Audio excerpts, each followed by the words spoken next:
सबैलाई नमस्कार है साथी हो। अब यहाँ गोबर फाल्न पर्यो है। यसरी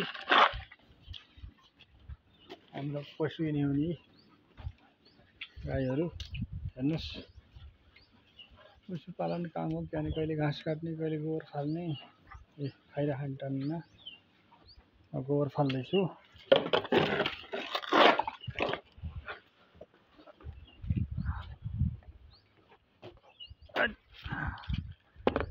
ल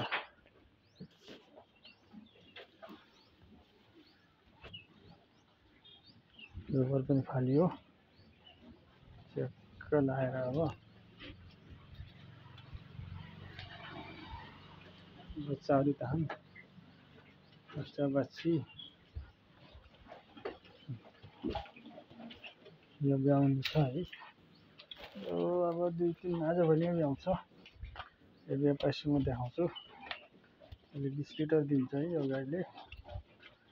यो 1 महिनापछि ब्याउने हो पनि त्यस्तै हो। यो भर्खर ब्याएको हो। 20 लिटर दिइराख। एउटा मर्यो यस्तै गाई 1 हप्ता पहिला। त्यही गाड्दिएको हाल्दै खनेर जिल्लाको शीतल पनि यही हो है। अरू पनि लाउनु छ आज, अझै धेरै लाउनु।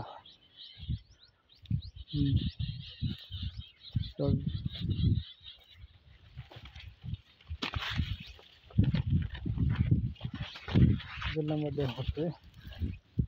हाम्रो अरू लाउनु पर्ने बिउ पनि छ। पिरो लाएर यस्तो भएको छ। मकै चाहिँ राम्रो भएको हो, तर किराले पात काट्दियो क्या। यसको उपचार हुन्छ। आयुर्वेदिक औषधि गरेको छु मैले। अब हेरौँ कस्तो हुन्छ। अरू त ठिकै छ, सुधार त आएछ। अन्त फेरि अलि हाल्नुपर्छ होला। औषधि गर्नुपर्ने हुन्छ जस्तो छ। बस्ने घाँस छ। आज घाँस काट्न भ्याइएन। यो चरी घाँस हो। फेरि यो चाहिँ सेकेन्ड लट्ला। अब यो चाहिँ वर्ष घाँस खत्तम भएपछि अब 15 दिनमा खत्तम हुन्छ। त्यसपछि यो काट्ने, यो रेडी हुँदैछ। यो चाहिँ यो यति छ। यी बाँकी यो काट्न बाँकी। यो काटेपछि अनि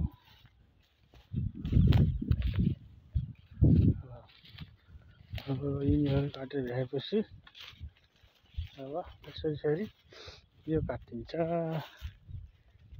यो चढी बजा भन्छ, यसलाई सुडान घाँस पनि भन्छ।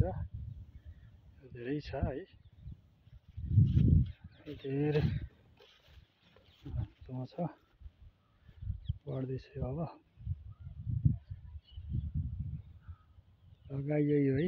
अब भोलि म अर्को पारी माछा पालन छ। त्यो माछा पालनको बारेमा भोलि भिडियो बनाउँछु। भोलि हजुरलाई यो भिडियो माछा पालनको बारेमा सबै देखाउँछु। धन्यवाद, बाई।